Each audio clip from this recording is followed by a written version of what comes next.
1-2 akcije, evo vidite u palati je haos totalni. Ovo je nemoguće.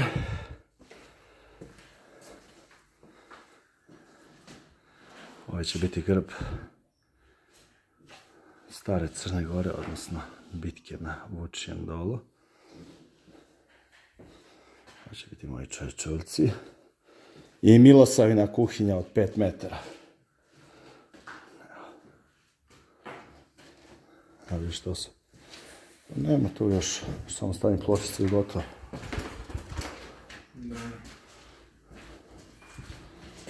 I tu je Paja.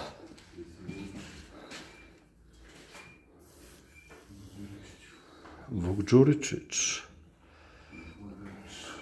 Nikola Gajić. Kako se sviđa, Matri? A? Tu ću staviti još 2 plave svetke, tu 2, tu slike. Neku sliku veliko što mi poklonila neka Natalija Cimeša iz Republike Srpske. Vidiš kako će ovo da izgleda.